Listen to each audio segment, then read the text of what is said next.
अब हम पहुंच गए हैं कम्युनिस्ट सोसाइटी में। तो अब हमें एसेस करना है। मार्क्स ने बहुत तगड़ा काम किया है, मानवता के हित में सबसे बड़ा काम किया है। मार्क्सिज्म के बाद तमाम दुनिया 3 हिस्सों में बट गई। एक तिहाई दुनिया तो ऐसी बन गई जो पूरी तरह से मार्क्स के चेले बन गए। पोलैंड है, हंगरी है, स्विट्ज़रलैंड है, ईस्ट जर्मनी है, अल्बानिया है, सारे के सारे ये कम्युनिस्ट कंट्रीज बन गए जहाँ पूर्ण रूप से कम्युनिज्म आ गया। स्वर्ग बन गए सारे के सारे। और स्वर्ग बनने के बाद कोई इनके अंदर किसी तरह का न सरमाएदारी रही, न जागीरदारी रही, कुछ नहीं आया। सबसे पहले 1917 में रूस में आया और उसके बाद फिर रूस से फैलते फैलते सारे यूरोप में छा गया। 1/3 ऐसे लोग थे जो मार्क्सिज्म से इंस्पायर हुए, उन्होंने प्रेरणा दी और उन्होंने कहा कि हम भी मार्क्सिज्म से इंस्पायर होकर अपने यहाँ धीरे धीरे ऐसी क्रांति लाएंगे। उन्होंने क्रांति रिवॉल्यूशन के लिए तो तैयार नहीं थे लोग, लेकिन मार्क्स से उन्होंने प्रेरणा ली कि धीरे धीरे ऐसे कानून बनाओ, क्योंकि इन्होंने डिक्टेटरशिप में ये भी रखा था कि हैवी टैक्सेशन के द्वारा जो मैनेजर होंगे उन्हें तनख्वाह तो ज़्यादा मिलेगी, लेकिन जितनी ज़्यादा तनख्वाह होगी उतना ही टैक्सेशन हैवी होगा। 5 लाख के ऊपर अगर किसी की इनकम है तो उस पर टैक्स जो है 50% होगा। तो इनकम टैक्स के द्वारा वो लिक्विडेट कर दिया जाएगा उसकी फालतू आमदनी को। तो लोगों ने ये किया, इन्होंने जो इंस्पायर थे उन्होंने कहा भाई टैक्सेशन की लिमिट तो तुम भी ऐसी करो जैसे मार्क्स ने बताई है, ताकि तुम्हारे यहाँ भी धीरे धीरे डिस्पैरिटी ख़त्म हो जाए, वेजेस की पैरिटी आ जाए, वेजेस इक्वल हो जाएं। हालांकि तुम कम्युनिस्ट नहीं हो, लेकिन कम्युनिस्टों से एक चीज़ तो सीख लो कि इनकम टैक्स की स्लैब बना दो। नीचे वाले लोगों पे कोई 3 लाख पर कोई इनकम टैक्स नहीं लगेगा। 3 लाख से 4 लाख तक जिनकी इनकम होगी उन पर 10% टैक्स लगेगा। 4 लाख से 6 लाख तक जिनकी, तो ये लोग कम्युनिज्म से इंस्पायर हो गए। फिर उन्होंने कहा प्लान्ड इकनॉमी करो सारी, तो प्लानिंग बनने लगे, प्लानिंग कमीशन हो गए 5-5 साल के। तो 1/3 दुनिया थी, उनको साथ डेवलपिंग कंट्री, कुछ डेवलप्ड कंट्री थे, कुछ डेवलपिंग कंट्री थे। तो डेवलपिंग कंट्री ने रूस से प्रेरणा ली, कम्युनिज्म से, और कम्युनिज्म से प्रेरणा लेकर के उन्होंने वेज लेवल का जो डिफरेंस था उसको घटाने की कोशिश की। इसको घटाओ धीरे धीरे और घटा करके बराबर लाने की कोशिश करो। और जो बाकी 1/3 दुनिया थी वो कम्युनिज्म को रोकने के लिए, कम्युनिज्म ना आ जाए कहीं हमारे यहाँ, या कम्युनिस्ट से इंस्पायर होकर के हमारे लोग भी उसी तरह के काम ना करने पड़े। लेबर वेलफेयर के कानून बनाओ जी जल्दी से, टैक्सेशन हैवी करो जल्दी से, तो कम्युनिज्म कहीं हमारे देश में ना आ जाए। इसलिए कम्युनिज्म को रोकने के लिए फ्रांस है, इंग्लैंड है, अमेरिका है, वेस्ट जर्मनी है, इन्होंने क्या काम किया कि कम्युनिज्म को रोकने के लिए सारी शक्ति लगाओ। तो एक्चुअली सारी दुनिया जो थी वो कम्युनिज्म ओरिएंटेड हो गई। 1/3 कम्युनिस्ट हो गए, 1/3 कम्युनिस्ट से इंस्पायर्ड होकर के डेवलपिंग कंट्री बन गए। उसमें इंडिया भी था। इंडिया भी कम्युनिस्ट रिवोल्यूशन से बड़ा इंस्पायर हुआ, और वो इंस्पायर होकर के उन्होंने वही प्लानिंग कमीशन, 5-5 साल की योजनाओं की कमीशन, प्लान्ड इकनॉमी, इसका नाम रखा प्लान्ड इकनॉमी, और लेबर वेलफेयर के कानून बनाने शुरू किए। और 1/3 लग गए कम्युनिज्म को रोकने के लिए, रोको किसी तरह रोको, एंटी कम्युनिस्ट लीग बना दी। तो मार्क्स का सबसे बड़ा दुनिया को देन क्या है कि लेबर वेलफेयर के कानून बनने लगे सारी दुनिया में। पहले कोई आदमी लेबर के वेलफेयर की बात ही नहीं सोचता था। अब लोगों को लगा कि अगर लेबर वेलफेयर कानून नहीं बने तो हमारे यहाँ भी क्रांति आ जाएगी और हमारी सारी इंडस्ट्री पर लेबर का कब्जा हो जाएगा।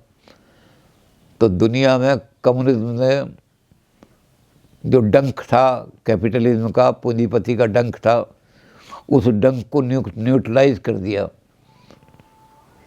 अब जब कैपिटलिज्म का डंक न्यूट्रलाइज हो जाता है तो कैपिटलिज्म के पास शक्ति कम हो जाती है, और शक्ति हो जाती है तो फिर कॉलोनियलिज्म यानी उपनिवेश नहीं बना सकता फिर वो।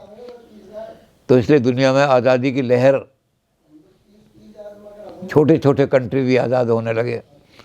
लंका जैसा छोटा कंट्री आज़ाद हो गया क्योंकि कैपिटलिस्ट जो कंट्री थे उनकी शक्तियाँ, उनकी इकोनॉमिक पावर कम होनी शुरू हो गई। तो मार्क्सिज्म ने दुनिया को ये भी किया कि एक आज़ादी की लहर फैला दी दुनिया के अंदर। प्लान्ड इकोनॉमी भी मार्क्सिज्म की देन है। दुनिया अपनी इकोनॉमी को बड़ी प्लानिंग करने लगी है। ये सारी की सारी चीज़ें मार्क्सिज्म ने दुनिया को दी।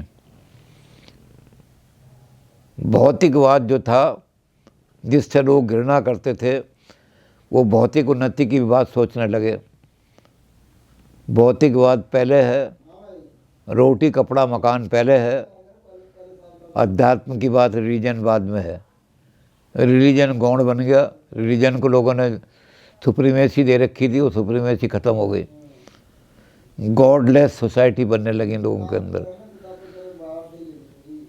कम्युनिज्म तो है ही गॉडलेस बिल्कुल, लेकिन और देशों में सेकुलर सोसाइटी, सेकुलर का मतलब रिलीजन के बिना, गॉड के बिना सोसाइटियाँ बनने लगी। गॉड को एलिमिनेट, गॉड को कम दर्जा दो, संसार के वेलफेयर को ज़्यादा दो। साहित्य की रचना ऐसे देशों में जो कम्युनिज्म से इंस्पायर थे, वहाँ साहित्य की रचना भी ऐसे नहीं होने। हिंदुस्तान में भी ऐसा ही हुआ। हिंदुस्तान के अंदर प्रगतिवादी साहित्य बहुत रचा गया। उस प्रगतिवादी साहित्य में क्या था? संदेश नहीं मैं कोई स्वर्ग का लाया। राम कह रहे हैं मैं कोई स्वर्ग का संदेश लेके नहीं आया हूँ, मैं कोई स्वर्ग की विभूति नहीं हूँ, अवतार नहीं हूँ मैं। संदेश नहीं मैं कोई स्वर्ग का लाया, मैं इस भूमि को स्वर्ग बनाने आया।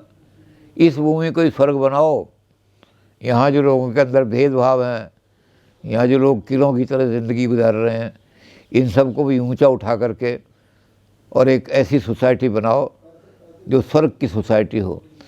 तो ये कम्युनिज्म से लोगों को, फिर पुरानी बहुत सारी रूढ़ियाँ थीं।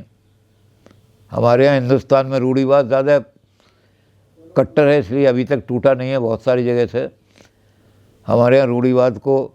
लेकिन बहुत सारे देश दुनिया के ऐसे हैं जो कम्युनिज्म से इंस्पायर हुए और वहाँ रूढ़िवाद टूट गया, रूढ़ियाँ ख़त्म हो गई, रिलीजन के शैकल से दुनिया स्वतंत्र होने लगी। तो हमने एक आदर्श सोसाइटी बना दी। Communism is humanism. जैसे मैंने कहा कि मार्क्स ने बहुत कुछ दिया दुनिया को, कम्युनिज्म ने बहुत कुछ दिया दुनिया को।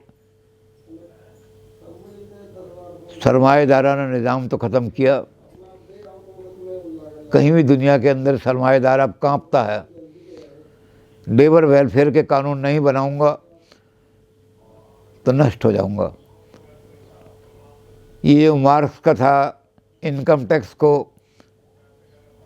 हायर लेवल बना दो इसके, the higher the income the higher the rate of income tax. अब दुनिया ने इसको मान लिया, नहीं मानेंगे तो पैरिटी नहीं आएगी और फिर क्रांति हमारे यहाँ भी हो जाएगी।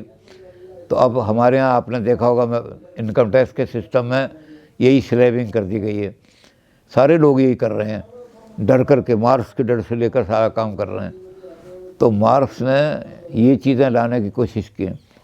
लेबर को सम्मान से जीना सिखा दिया। जो हैव नॉट्स थे यानी जिनकी इंसानियत छीन ली गई थी और उनको पशु की तरह रहने के लिए मजबूर कर दिया था, आज वो स्वाभिमान से, क्योंकि शुरू में सबसे पहले मार्क्स ने ये कहा था कि मैं इनको एक स्पिरिचुअलिज्म, अध्यात्म का मंत्र दे रहा हूँ। और वो अध्यात्म मंत्र क्या दिया था? वो अध्यात्म मंत्र को ये नहीं था कि या रिलीजन के डंके उनके भजन में, वो अध्यात्म मंत्र ये था,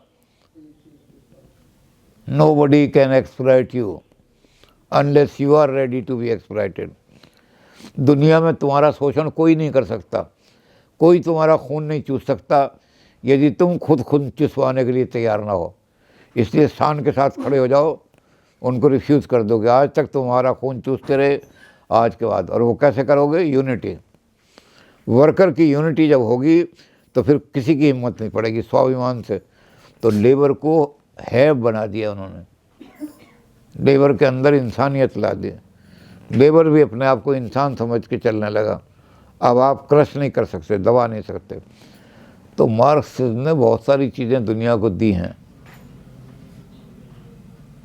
यहाँ तक किया है उन्होंने कि अरबिंदो जैसे आदमी, अध्यात्मवादी, उन्होंने भी अपनी किताब में लिखा है कि ये जो फेज़ है, जो कम्युनिज्म का फेज़ आया है, जिसको कम्युनिज्म अपने कह रहा है कि ये टेम्परेरी फेज़ होगा, ये बड़ा एसेंशियल फेज़ आया है, इसलिए कि इस एसेंशियल फेज़ ने आदमी को आदमी की तरह रहना शुरू कर दिया।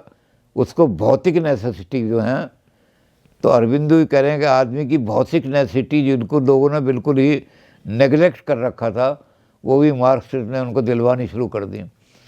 पहले लोगों को रोटी कपड़ा मकान दो, मजदूर को क्वार्टर दो, रहने के लिए जगह दो। तो मार्क्सिज्म की देन बहुत सारी चीज़ें हैं। ट्रांसपोर्ट को भी नेशनलाइज कर दिया जाएगा। तो जब ट्रांसपोर्ट नेशनलाइज हो जाएगा तो लेबर एक दूसरे के साथ खूब यूनिटी पैदा कर सकती है। दुनिया की लेबर, यूपी का मजदूर और मद्रास का मजदूर, उनके अंदर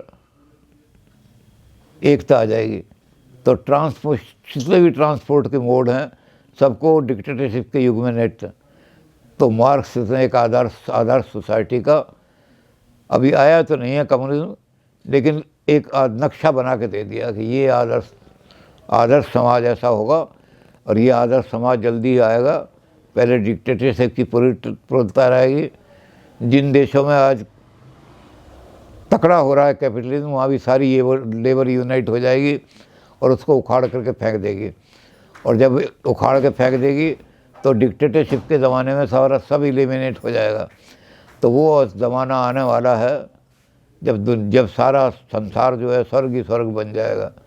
मार्क्स ने एक ऐसा नक्शा बना के हमारे सामने रख दिया और वही कम्युनिस्ट सोसाइटी होगी।